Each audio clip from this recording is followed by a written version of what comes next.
welcome to the Jonathan Ross Show. Let me show you who I've got in my green room this evening. We have got the controversial king of daytime telly, Mr. Jeremy Kyle is here, ladies and gentlemen. Along with him, one of Britain's finest stand-up comedians, Russell Howard. Evening, Russell. And I imagine he's still upset from losing the Eurovision gig to Bonnie Tyler. Our music tonight comes from Tom York from Radiohead. Hey, Tom. How are you? And all the way from Hollywood via the USS Enterprise from the new Star Trek movie, we have Spock and Uhura, Zachary Quinto and Zoe Saldana. Wow, look, that's multitasking. Let's get on with the show, and in honour of Star Trek, we're going to try and teleport me to the desk. Now, this hasn't been done before, OK? At least not since the last time Zoe and Zachary were on a chat show, so wish me luck. Beam me up.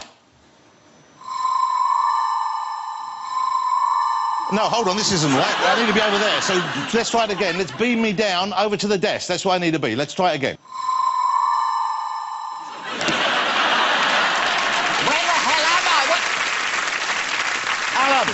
What? Where am I? We've obviously, our particle accelerator has obviously got tangled with your warp drive. Oh, my God. I could get used to this. No, you couldn't get used to this. Go back to Channel 4 where you belong. Your audience are better looking than mine. Yeah. There you are. Well, that's obviously a reflection on the host. Anyway, if you missed my show on Friday, you can check it out Monday, Channel 4, 11:05. Come and watch a real chat show. Beam him away. Beam him out, quickly. No, listen, don't.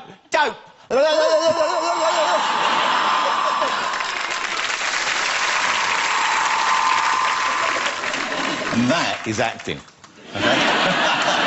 Let's not risk it again in case we've been Piers Morgan down by mistake. Instead, let's bring out our guests in the traditional way from the new Star Trek movie. It is Zachary Quinto and Zoe Saldana.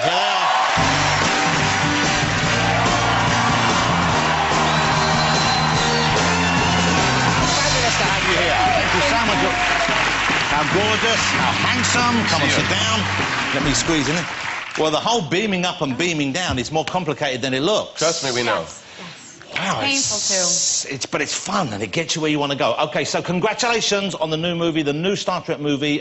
Is it called Into the Darkness? Into Darkness, yeah. Into Darkness. It's out on May the 9th over here. I've seen it already. I loved it. I loved the first one as well. And it still, I guess, must be quite daunting for you guys being in something which has such a loyal following and has such a fan base that goes back so many years. Yeah. Yes. Almost 50 now. Wow. And what's a gift is to know that you are reprising roles that were part of a show that represented such a beautiful message. Diversity and coming together. And peace. Gene Roddenberry, who was really a visionary in the 60s and used his show as a way to reflect back at society. So many topics that really people weren't able to talk about then, you know. The first interracial kiss was on Star Trek, you know, and you have this crew that represents such an amalgam of people coming together for the betterment of humanity. I think he was at heart really an optimist who had true faith in what we're capable of for the good, and it's nice to be a part of something like that. And we get to see sexy women painted green. Yeah. So there were no losers in that. It's a win-win, trust me. But playing Spock, I mean, obviously, Uhura, a hugely important character, and we'll talk about her a bit, but Spock, of course, was such a kind of well-loved character and so well-defined and so unique in his way. And I know that Leonard Nimoy was kind of involved in approving you for the role. Yeah, he did have consultation approval, which means that I had to have his blessing going into the experience. I was the first of us to get the job, and he was a big part of that. So, and he and I have become so close. I love him, and he's super cool. Really he's cool. So cool. Yeah, really cool. I can see why you get the part, because not only are you a fabulous actor, but also you kind of do already look like him, don't Yeah, you? there's Yes. a resemblance. Even It's without true. the makeup, and your It's ears true. are kind of trying to get into They're a point. trying. You can feel them. They're trying like the reverse way. I feel like they're pointing around the bottom. Trust me, the compassion that this second time around I have for Zach when we were shooting, because to know that you have to like shave your eyebrows, and for 4 months while you're shooting this movie, Zach would have to shave his eyebrows and leave them shaved for like 4 to 6 months. 6 months this time. And it was just grueling on him. Yeah. Well, because you can't. No, It's hard. Well, you can't even go to the movies you know, without people looking at you going, what's his deal? I think we should do a benefit concert for Zachary. The ordeal he's suffered, because it's so hard. That's giving above and beyond. That's inhumane. Okay, it's nice having you on together, because I know you've known each other for a while, but of course, in the new kind of mythology of Star Trek, you guys are lovers. Or I guess they're kind of heading that way if they're not already. No, we've been in a relationship. Spock and Uhura have been in a relationship since the first movie, at least. Yeah. But do you know how? Are you told how far the relationship's gone? I don't. Well, I They're mean, definitely having sex. Okay, that's what I'm asking. actually, that's not true, because Vulcans don't have sex except for every 7 years. No, they can only But he's half breed human. every 7 years. All My right, mom all right. told me. Oh. So I got to keep her satisfied. That's gonna be some big night every 7 years. Well, you know, I work really hard. How come so. your mum knows more about him having sex than you do? No, because my mom used to watch Star Trek when she was growing up in the Caribbean, and back then it was dubbed, and she used to watch it with her grandpa, and it was called Viaje a las Estrellas. So when she knew that I was up for the role of Uhura, my mom was just like, Zoe, you have to take it. This is amazing, and now you get to be in love with Spock. He's the sexiest character in the show. That's my mom. Your mum was in West Side Story, wasn't she? She liked West Side Story. She Didn't thought we she all? was Rita Moreno, though. So you were raised in the Dominican Republic, is that Yes. right? So Spanish is your kind of first tongue, I guess. It was my first language. It's so funny because my sisters and I have a joke, and we reference it to Chinatown. You know, when this is my sister, my mother, it's like, oh, so English is your first language? It's English. It's Spanish. It's because you keep always jumping. Like whenever you hit a wall and I don't know what to say, I usually Coño. say. Coño. That means shit. That means everything. It's a handy word When to you're remember. mad, then. you go coño. When something's good, you're like coño. Oh, yeah. Yeah, so coño's like everything. When you flub your lines, you go, Coño! I don't think there's a word in English which covers every eventuality. No, that's like that. true. No, we should come up with one, though. I think so, yeah. Let's have a look at the clip. I know you're dying to see this. I'm lucky I've seen the movie already. I'm going to go and see it again pretty soon. It opens next Thursday here all over the country. This is Star Trek Into Darkness. Captain on the bridge! Lieutenant, we have an open channel, Mr. Spock. The heat's frying his comms, but we still have contact. Spock!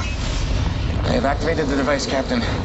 When the countdown is complete, the reaction should render the volcano inert. Yeah, and that's gonna render him inert. Should we have use of the transporters? Negative. Not with these magnetic fields. I need to beam Spock back to the ship. Give me one way to do it.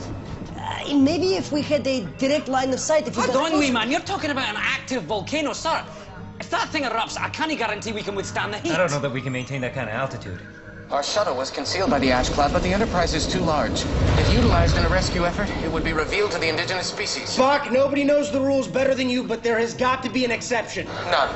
Such action violates the Prime Directive. Shut up, Spock. We're trying to save you, damn it. Doctor, the needs of the many outweigh the needs of the few. Spock, we're talking about your life! The rule cannot be broken.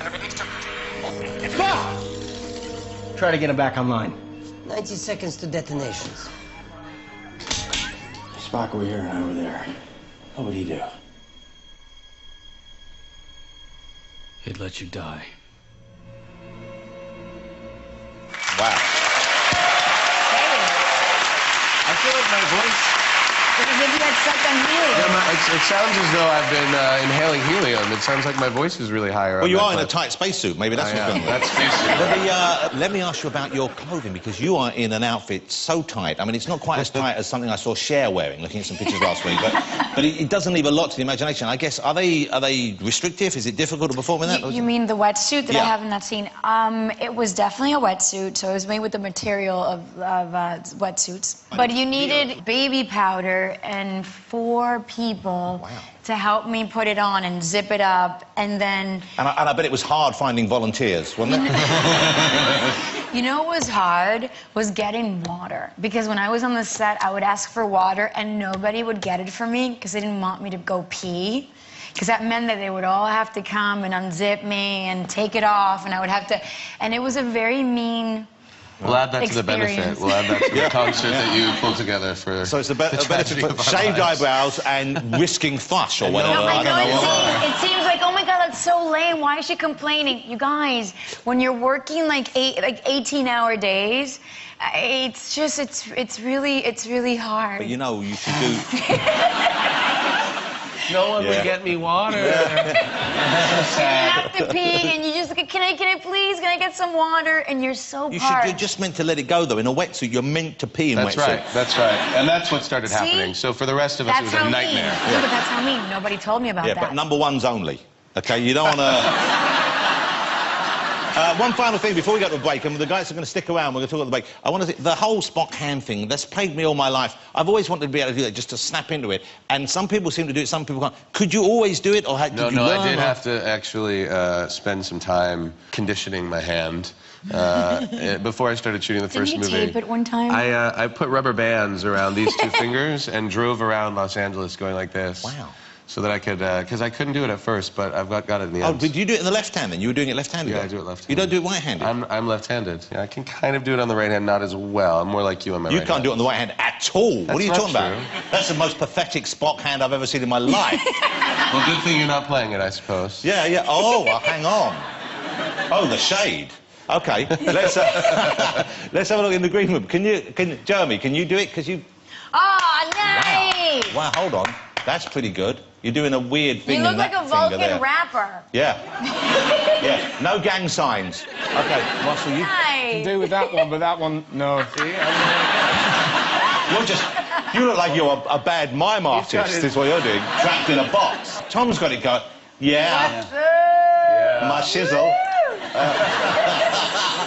Okay, before we go to the break, I wanted to ask Zachary something, whether he would do something for us, because obviously I read up on the guests, and I read that one of the things you learned while you were filming, and to fill the time, I guess it was, you learned how to play the banjo. Yeah, oh, yeah, in a manner of speaking. That's a tough instrument to master, It's isn't a tough one, yeah, and I haven't by any means mastered it. How long have you been learning the banjo? Since July. Oh, so not that long? Not that long, no. Okay. Oh, my God. We've got a banjo here. We always keep a banjo on the set. But it's got a... It's a nice sound, the banjo, isn't it? Sound, yeah. Okay, so I'm going to give you this. Oh, you are? And ask you whether you wouldn't mind playing us something when we come back from the break. All right, so if you want to warm your fingers up, Thanks. okay? And we're going to take a break now, but when we come back, Zachary and Zoe will still be in. Hopefully, Zachary will be playing something for us on the banjo, so don't go away.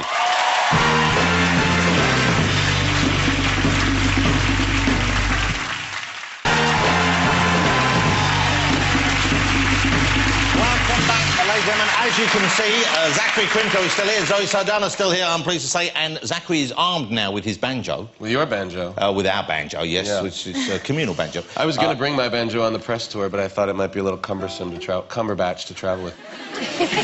This is a little...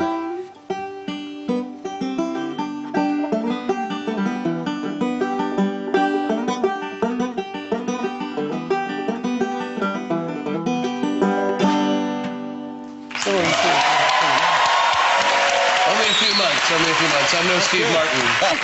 But it's, you know, I actually started playing when I was doing American Horror Story, the second season of American Horror Story. I decided that I wanted to go into that job and have a hobby, something I could challenge myself with. So that's why I learned it and when I started learning it. And at first I was really afraid of being like one of those douchey actors that was just doing what he wanted to do on set and, like, you know, at the expense of everyone else. And about 3 days in, I started to get a little braver, and so I took my banjo from my trailer up to set, and between shots I would play, and I would just sit in the corner and sort of fiddle around. And all of a sudden, people from the crew started coming up and just saying, "Thank you so much. It's such a pleasant, it's such a beautiful instrument. There's something really meditative about it." And I could sit for hours and hours and hours. I can imagine if people coming up, did anyone start a fire and cook beans over it? You know, maybe a couple times. Kill a chicken, make some They soup. skinned a chicken alive on the set of American Horror Story.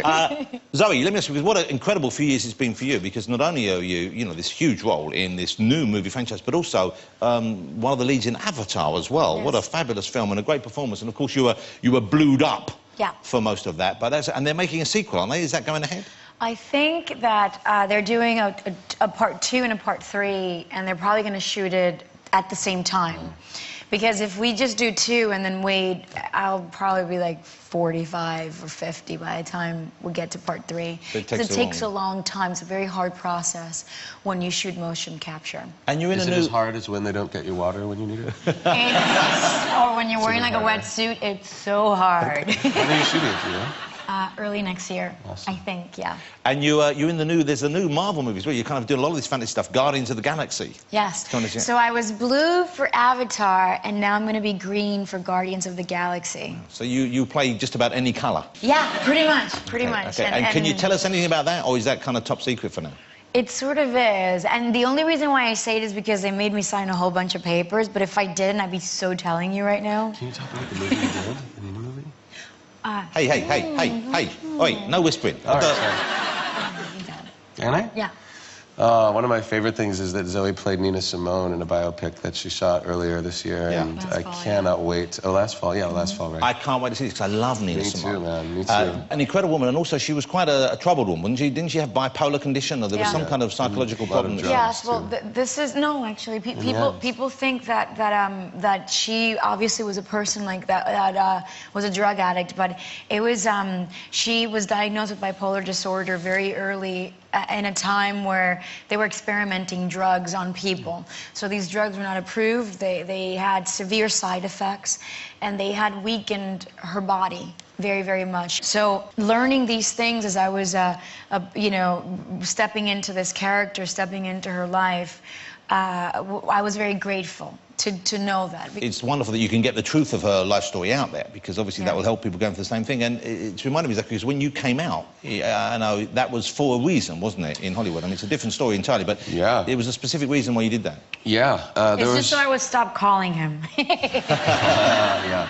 There was a rash of teen suicides in America at the time, and I was doing, I had just finished doing a play, Angels in America, which is centered in New York City during the height of the AIDS crisis, and I just felt like it was a convergence for me where I was in a position, and am in a position, to be able for young people to look at the experience that I've had, to look at the opportunities that have been presented to me, and to recognize in themselves that there is no limitation, and that we live in a time where the tide is changing, and all over the world, the movement toward equality is cresting, and that wave is unstoppable. So for me, I felt like it was the right time and the right way. Were you concerned it would affect your career? Because I know some people who are in Hollywood, and it's entirely their choice, and far be it from us to judge, but at the same time, some people, I think, because they think it would limit the roles they're being offered. As a gay actor, to be offered, and obviously not a gay actor, but as an actor who is gay, whether you'll get offered straight roles as readily, will you get offered action roles? And obviously you're proving that isn't the case, but some people, I think, are in for that reason. Was that a worry for you, a concern? No, I'm not interested in working with people who would have any issue with that, or you know, if people don't want to work with me because of my sexual orientation, then I have no interest in working with them to begin with. So it doesn't really put me in a position where I feel like I'm limited. I mean, do you think there are straight guys who come out as gay because they think that will get them more work? Does that happen that way, you think? It may swing in that direction. It seems to be. I don't know. We'll see how it shapes up. But right now, you know, especially in this movie and this second movie where I really do get to you know, immerse myself in a whole action sequence and, you know, really kick some serious ass. I feel like I am, in a lot of ways, proving that that's not true, and I intend to continue to do that and invite other people to do it as well, because I feel like it's the only way that we can truly move forward. And it comes back to the idea of Star Trek and the diversity and the idea of people coming together for the greater good. Not just for someone's own personal well-being. Oh, I might not work as much if I... But look at how many people might not die because they can look at somebody and say, that's a person who is successful, who is authentic, and who is fulfilled, and that's what I feel like I am. So I couldn't be prouder of that, you know, and everything else will fall into place as it's meant to, but it hasn't slowed me down yet. Well, it's a lovely message, and it's a lovely thing to do.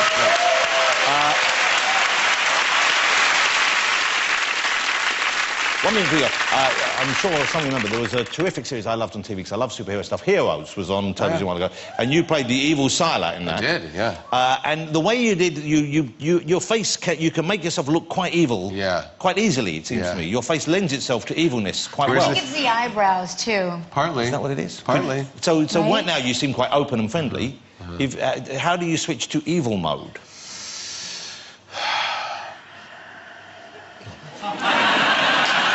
It comes in handy if I don't want people to bother me at a restaurant.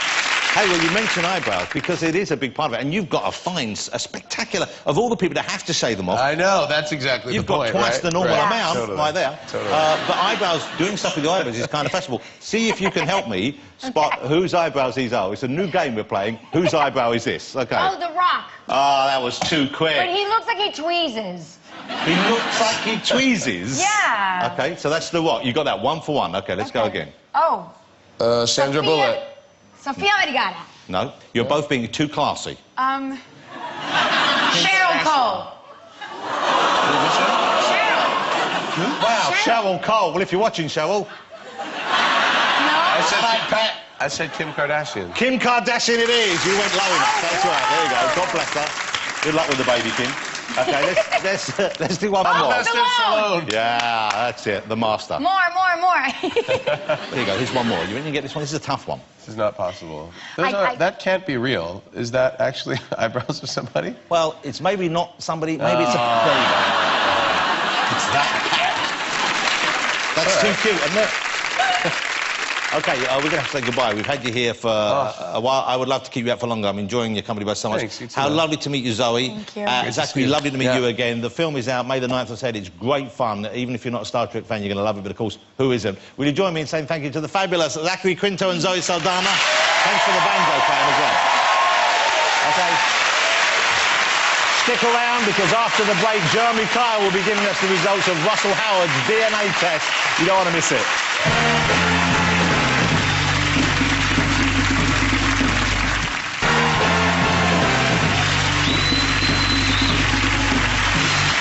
Welcome back to the show. OK, it's time to get our next guest out, and I'm very excited he's here because on his programme he has taken on such issues as, and I'm quoting from the titles of these things on the show, "Prove I'm a dad, then I'll prove I haven't slept with my mum." That was one episode. Another one of my favourites, "How could my boyfriend destroy his own face?" And this is perhaps the best one of all. "How can I be your baby's dad when I'm not Asian?" I've lost count of the number of times I've said that to my wife. It's a guilty pleasure, perhaps, but I enjoy it. Here is, before he comes out, him doing what he does best. Jeremy Kyle in action. Look at this. Does everybody smoke weed, not work, have unprotected sex and talk too much? I'm going to do the results. Be quiet. Well, why'd you have kids if you can't afford to pay for them? Because we live in a society that wipes people's backsides like you, and it's a joke. It doesn't stop you having sex with 4 women, does it?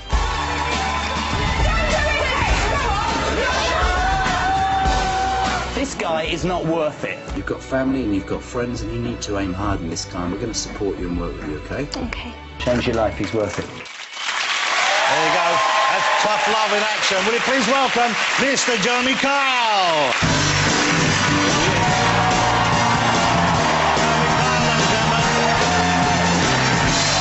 There's some great moments in those clips. Thank you. Good to have you here, Mr. Kyle. Come and sit down. OK, I'm going to start by saying I like your show. When it first started on TV, I thought, oh, my God, this is awful. This man's a maniac. Why are they doing it to these poor people? And then I grew to like what you were doing very much indeed. Do you encounter that a lot, though? Do people say to you, I never used to like the show, now I do? Or do they you know, kind of... are they I think it's Marmite, Jonathan. You know, I think that people... You said guilty pleasure before the break. I think that's it. I think people... they either love it or they don't like it, but a lot of them will say, I don't like that show, but you know the other day on Tuesday when you did that, and they'll go, oh, that's outrageous. Listen, it's 8 years, isn't it? It's 2,500 shows. I didn't realise you spoke like this in real life as well. I thought... Because you're kind of talking to me like you talk on the show. I figured there'd be What do you mean? Well, yeah, I know, you haven't told me to shut up yet, but... I wouldn't dream of it. I thought there'd be an on-screen Jeremy and an off-screen Jeremy, and I thought you'd be... But you actually do talk in those kind of fully created sound bites. What does that mean? Like... Well, they're like little packages. You could throw it out there. Don't get on about little packages. Oh, OK. Well, seeing as you raised it, congratulations on the all clear. Thank you very much. Because Jeremy, you may have read this paper, he had a bout with testicular cancer. I did. Yeah, came back from America last year and literally 3 or 4 days before Christmas, went to the doctor's checkup, tumour straight away. Wow. 4 days over Christmas, didn't know the results, which is pretty hard when you're looking at your kids opening their presents. And a bit of chemo, and came out the other side. And it does, it tends to sort of refocus everything, really. It makes you think so much about life, really. And were you aware that you had a problem before you went in? Not at all. So Not at all. So you were one of those I guys, because some guys, they think there's a problem, and then they kind of not lie to themselves, but push it away. They don't want to deal with it. I remember the guy saying to me, the surgeon, that if I could talk about it, it would benefit people enormously, because men, there's 2,500 people, men, who die of testicular cancer in Great Britain every year. And because men don't like to check themselves. They don't want to go to the doctor, they're embarrassed, showing their bits off, whatever, and they turn a blind eye, and it can be too late. I got really lucky. Really, really lucky. But it's a fascinating subject because it can save lives, and it is a, you know, it's a good thing for you to go out and talk about it openly and honestly. Well, it was of no embarrassment to me at all. I'm being completely serious. I mean, you know, you have those moments in your life that are defining moments. And I remember waking up from the operation, and it was horrible walking down to the theatre and saying goodbye to Carla, and broke down in front of the anaesthetist and said to him, I think there are millions of people in Great Britain that would like to see me like this right now. And then don't remember anything else. Wow. And then woke up, my best 3 mates in the world came in, and we did this charity golf day. Hold on, let's enjoy that moment. Go on then. So, when you were breaking down like that then, were you, they'd already given you anaesthetic, or you were drunk, or what was it? In the morning, no, I hadn't had the drugs at that point. So you were just emotional? I was crying my eyes out. I didn't know what to expect. I didn't know if it had spread. I didn't know quite what was going to happen to me. I think people would be surprised to hear that of you. Obviously, you're in extraordinary circumstances. I was about to have a testicle removed. I'm not that cool. No, I don't think people think you're cool. I think they think you're cold. Cold? No, I think people do think that of you. I personally don't think, now I've met you, I don't think that's the case, but I think people thought, who is that cold bastard who will get some person, and you go, shut up! Who are you to tell me? You are nothing, you are a piece of dirt, blah, blah, blah, blah, blah, right? Obviously, you didn't say blah, blah, but, you know, the gist of it is there, and people think that's a certain hardness and a certain coldness, because often they are people who are in difficult circumstances themselves, and but so... it's honest, isn't it? I mean, there's the point, you know, we have this debate so much of the time. There's 10 or 15 minutes. What do you want me to do, sit there and mollycoddle them? At the end of the day, if you're creating a life and not being responsible, you're rushing around the place taking advantage, you're beating people, you're taking drugs, you're drinking, what do you want me to do? It'll be all right. That's why they're in the position they are. So you get a bit of time. People say to me, what right do you have to say that to them? And I go, well, they came on, they asked. Yeah. So I'm only being honest. Listen, people, the thing about it is, I totally understand that 50% go, argh, but it's only me giving an opinion. Are you concerned ever? You said, OK, these people want to come on the show, and presumably they do. They apply to come on the show. You don't go and twist anyone's arm. Are you ever concerned about when people make charges of exploitation? They say, you've got people there, sure, they want to be on the show, but do they really know what they're getting themselves into? Listen, the checks that take place, the 140-page Bible that was written before the Jeremy Kyle show ever started, the aftercare service that is the best that there's ever been on a talk show. We put last year, I couldn't give you a definitive number, Jonathan, but we put over 300 people into detox and rehab programs. And you know what? When people say to me, well, did all 300 change their lives? Hopefully. But for me, morally, and I've got 4 kids, if one does that, then that more than justifies what we do. Yes, it's honest, but it's a conflict resolution. Your children in rehab? No, they're not in rehab. Not yet. What I'm saying is, as a father, right? Yeah. I couldn't do that show if it was just that. No. We do our best, but people will always say, well, do you make a difference? What about you, though? What about you? You had a problematical past as well, didn't you? I know you're very open about this. You were addicted to gambling, or certainly in trouble with gambling. You had gambling debts. When I was younger, in my early 20s, I gambled too much. It's as simple as that. I managed to get it under control, and you were gambling, what, just horses, cards, slot machines? What was it? I think at the time I would probably have gambled on most things, really, because, you know, you have that whole thing in your head, don't you, about, oh, I can win this, I can win that. For me now, it's a totally different kettle of fish, and I can, you know, again, people will say, what sort of experiences do you have? I don't have experiences of everything. I've got an experience of that. That doesn't make me a world authority on it. In anything, when people ask me an opinion, it's just what I think. Well, really. You don't need to necessarily have been through something to understand how to help other people get out of it. How bad was your situation? Were you in trouble financially? Were you in trouble in relationships as a result of what? No, I had financial trouble, and I got over that. So you were in debt, basically. Yeah, and I think that was quite an interesting point, because you learn from that. And the other thing is, you know, when I look back and I talk to people on the show, everybody makes mistakes, everybody's screwed up, everybody's said and done things that they regret, right? Not me. All right, maybe one. Show me up to the break. OK, I agree with you. Everyone has. No, what I'm saying is, and so You learn from that, Yeah. and you go on with it, and that's it. And I don't think you can have experienced everything, and I wouldn't ever say that. You seem to be someone who likes being in control. Am I right? Are you someone who has an issue being out of control? Can I just point out, and I didn't, you know, ever set out to do this, certainly not on Saturday night television. You said that Jeremy Kyle could appear cold and whatever. Yeah. You know, when I go home, let's be honest, I don't wear the trousers. There isn't a man in the United Kingdom who's married who's telling the truth if he says that his wife isn't in charge. You've met Mrs. Kyle. Mrs. Kyle is in charge. Yeah, she told me what to do, and I tell you what, it was the best evening of my life. Brilliant. When he met my wife and me, he looked at her and then he looked at me and he said, "You've definitely done better than she's done, haven't you, mate?" To be honest. Yeah, I love being at home. I was away for 2 years in America, and just, you know, the last few months after the illness, 3 kids at home, an elder kid away, and it's nice because it's just away from all that stuff. How was it in America for you? You took the show over there, and obviously, in a way, I found it easier watching the American show than here because of the fact that these people were quite near. I felt a bit more concerned for our country, seeing some of the people you had on. And a little bit concerned for you, but more concerned for the overall state of the United Kingdom. Whereas when I look at the Americans one, I'm sort of enjoying it in a perhaps an ungenerous way. I couldn't get over it. I mean, their names are so different, you know, on the in England. Let's welcome Mary or Susan. So the first guest out was called Reminiscer. I mean, you know, and Diogenes, and just the weirdest thing. Beautiful. But what they all did to me the whole time was they get really angry and they start throwing their bleeding shoes at me. They literally take their shoes off and go, "You lie me, I'm going to tell you." Wow. And for the first 3 months, no man in America ever passed the lie detector. No way at all. OK, we have a lie detector test set up for you here this evening. OK. OK, you don't have to do this. We've put it in the green room. Oh, can't I set the questions? You can set the questions if you want. Can I do that? OK, so you put your hand... really, really genuine. They put their hand on these. OK, and here's one. Oh, yeah, there is one here. You can have this one. Put that there. Where do I put? What do I put your hand on top of the prong things, hand. And they have. That's where the power will come at. And if you are telling the truth, measures your pulse rate. If you're telling the truth, nothing will happen. If you're telling a lie, you will get a shock. An electric shock. Do you think this is fair? Are you all up for this? Zach, are you up for this? Yeah, let's do it. Tom, you OK for this? Do I have a choice? No, not. Tom's not if you want to play your record at the end of the show, you know, Sunshine. I mean, you always have a choice. Tom, I bet you never thought you'd be on the Jeremy Kyle show. I know, I'm chuffed to bits. So, Tom, we asked you, have you ever pretended that a song is yours that you've written and, in fact, you've ripped it from somebody else? No. He said no. That's the truth. No shock. Fantastic. No shock. OK, you got one for Zachary? Zachary, have you ever worn false ears in an intimate situation? Not false ears, no. He speaks the truth. Let's have one for the lovely Zoe.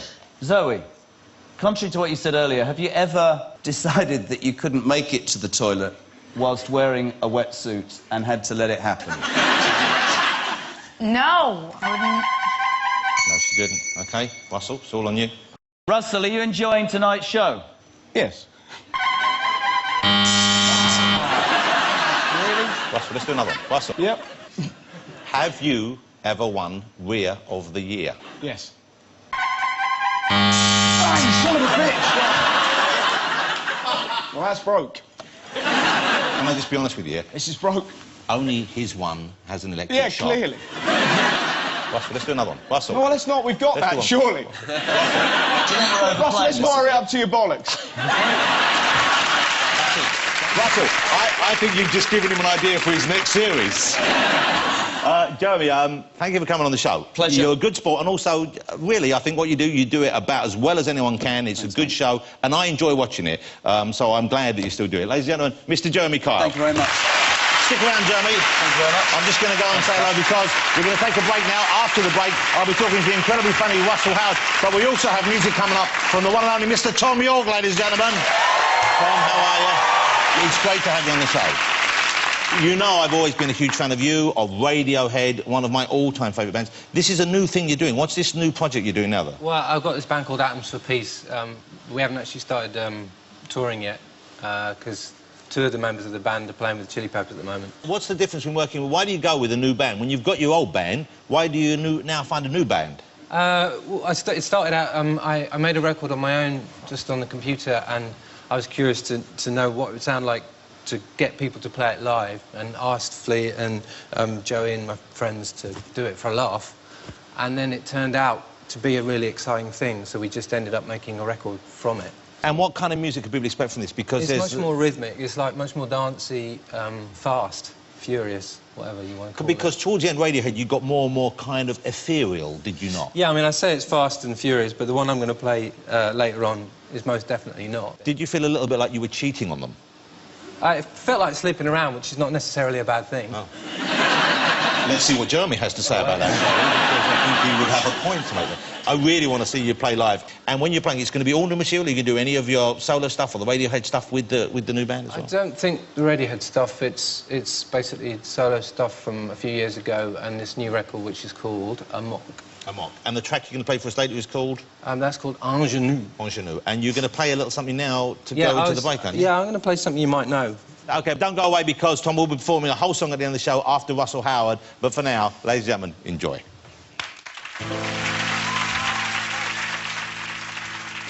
I'm a police, arrested, madly talks in mass. It buzzes like a fridge, is like a detuned radio.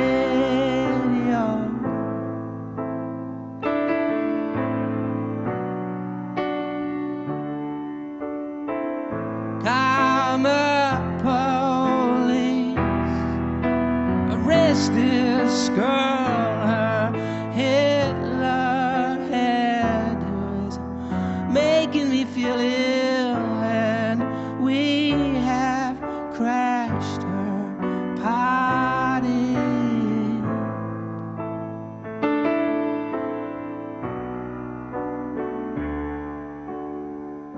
This is what you get. This is what you get. This is what you get when you mess with us. It's probably enough, right?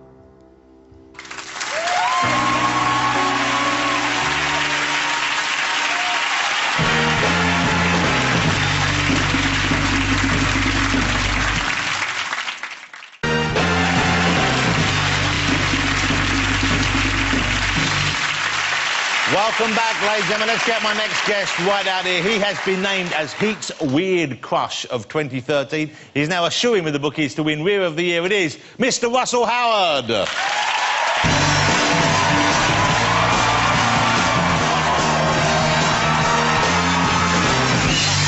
I'm sorry.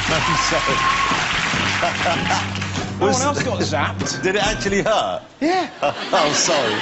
All right, so Russell, it's great to have you back. You're back on tour. You haven't done a big tour for a few years now, have you? Yeah, 3 years. Okay, what's been going on? Why so I've been doing the telly show, and I fancied doing a new tour. I'm really looking forward to it. Okay, so this is all new material, all new stuff from your life, I guess. Yeah, bits and bobs, yeah. Hey, are you looking forward to life on the road? Because now you're fit, you're in good shape. I'm guessing life on the road, it'll be harder to maintain that. You know, it's going to be great. I'm looking what I tend to do when I go on tour, I tend to bring my family along. I bring my brother a lot, just because my brother doesn't care and has no ego, so just kind of gets us into mischief. That's the best thing. Like going on holiday with him before any tour is just a great way of writing material. Is he older than you? No, he's younger. Okay. Yeah. What kind of stuff does he get up to then? So we went to Thailand, me and my brother, and he already, get ready. His appendix burst while we were there, which was horrendous. We didn't have any travel insurance, so I had to pay for him to have his appendix removed. And they put him in a wheelchair. Like 4 days later, we're in the hotel.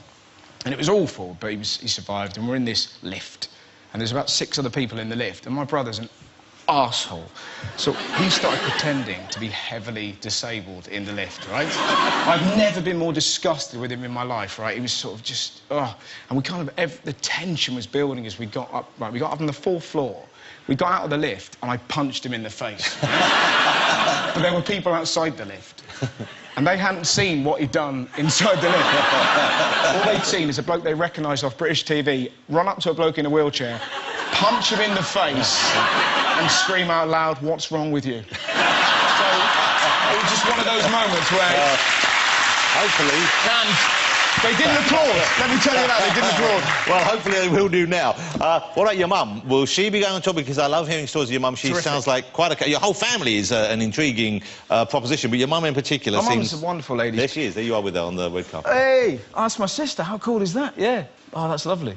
I didn't know you were going to show that photo. That's my sister Kerry. She's an amazing actress. That's my mum's first ever premiere. It's my first as well. And you know the thing where they take your photo? Yeah. That's clearly what's happening there, because you don't know what to do. You never think it's going to happen to you. You've got all these people taking photos and they're like, Russell, like that. And me and Mum, rather than holding one pose and sort of gliding across, we're trying to take individual photos. So we're like... and that's clearly right in the middle of Mum, where Mum's like that. And my eyes are all over the shot. And Kerry's trying to move away from these couple of pricks. It's an amazing night, though. Yeah, she's a great lady. What's she been up to? She did the sound check. Last time I did the O2, she did the sound check. And she was singing Lady Gaga. Which is an amazing moment just to see my little mum. She's, "Carry my cat." Yeah, it's good, Russ. It's good to go. So it's kind of a family. Is it a family? She's not involved. She doesn't manage you. Or she's not involved professionally like that. Is she? No, if my mum managed me, I'd have like fake tan. I'd be doing Strictly, stuff like that. Let me ask you about... You must be... I know you're a kind of, you know, you're a young man. You're a fan of Star Trek? You're a fan of Star Wars? I am not a massive... I used to love Star Wars. Hold on, Russell, sit up. What are you doing? Sorry, Lounge, like your mother will probably be watching. She will be. I was a fan of Star Wars, but not a massive fan of Star... I remember thinking, when I watched Star Trek, I can never get... Why did Captain Kirk never once flick Spock's ears? Just surely once you go, meh. Zach, did that happen on set? Did you get your ears flicked much? No. Am I going to get electrocuted? Only if you keep giving one-word answers, like no. No, I'm always so afraid that if I do anything to them, they're going to fall off, so I can't really fiddle with them. You must have kept the set, though. You must have taken some home. Yeah, I did. I've taken a few. So you must have... I bet you've wandered around naked with only the ears on, haven't you? You so have. I mean, any man would do that. No, he wouldn't. Any man. You would do it if you had Spock ears? Wander around naked with Spock ears? Yes! I wouldn't. What's wrong with you? Nothing. Don't... It's like, that can't be an excuse, oh, I've got these from work. That doesn't give you an excuse to get your dick out. You can wear them and just enjoy them. You don't have to go, oh, it's quite fun, but I wonder what it would feel like if I was completely naked. Since when do you need an excuse to get your dick out at home? Surely that's the best place to do it. I'd need an excuse to get out here, and it would have to be a bloody good excuse. I still have got windows in our house. So, I mean... Well, I've got windows in my house. Yeah, and yet you're walking around just like that with Spock ears, like that's allowed. That's weird if someone looks in. You've got dogs in your house. They can't... Looking at that, you've got pugs. That'll freak them right out. No, Jonathan. I don't know what that was either. It was an impression at pugs. If my pug spoke like that, I would be really terrified. Also, they walk around naked. Why shouldn't I? That's correct. Russ, it was great to see you again. I can't wait to see you on tour. I've never seen you do a whole set. Oh, you should come along. I'm doing the Royal Albert Hall, which is the most exciting thing. That will be exciting. How cool is that? Yeah, I'm doing that for 4 nights. I saw a video of Adele performing there. I thought, God, that looks so cool. So I imagine her material's somewhat different to yours, though, isn't it? But there's something beautiful about seeing her just wanting to go, you all right, going, you all right? And then just singing these amazing songs set against that backdrop. Just beautiful. So, I don't know, I just thought it looked cool, and Billy Connolly did it, and Victoria Wood did it, so... So you're following the footsteps of giants? Yeah. Well, I'm going to come and see you there. Ladies and gentlemen, I suggest you do as well. The fabulous Mr. Russell Howard. Thank you, dude. That was great. Good one. Don't go. All right, that's it for all my guests this evening. Thanks to all of them. Thank you, Zoe. Thank you, Zachary. Thank you, Jeremy. Thank you, Russell. Next week, what a show we have for you lined up next week. I'll be joined by Jamie and Louise Redknapp. They're coming out together. We've also got, remarkably, Yoko Ono is here on the show, and Hollywood action star Vin Diesel. And we've got magicians, we've got music from Bastille, so you won't want to miss it. But now, performing Ingenue, it is the magnificent Tom York.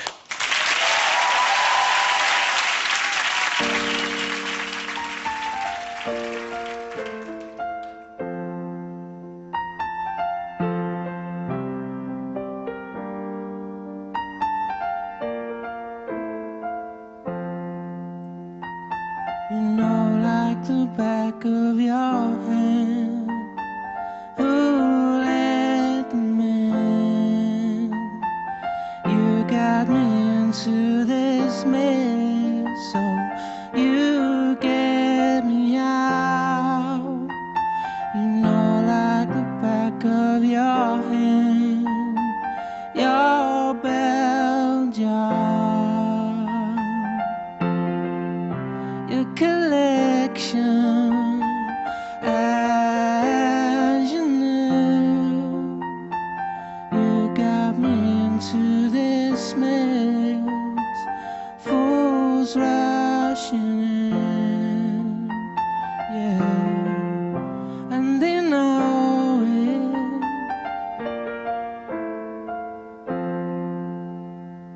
The seeds of the dandelion you blow away,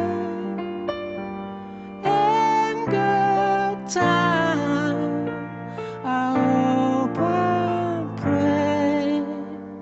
If I'm not there now physically, I'm always before you. Come what may, and you know it. Who let me in? Yeah. Well, you know it. Gone with the touch of your, gone with the touch of your hand. Move through the moment, the wet betrays transformations, jackals and flames. If I knew now what I knew then, just give me more time. I hope and pray I mistake all you say. The seeds of the dandelion you blow away.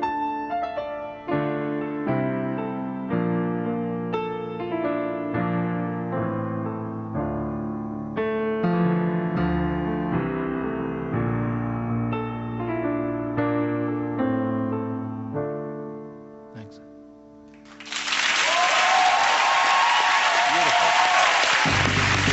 Tom York.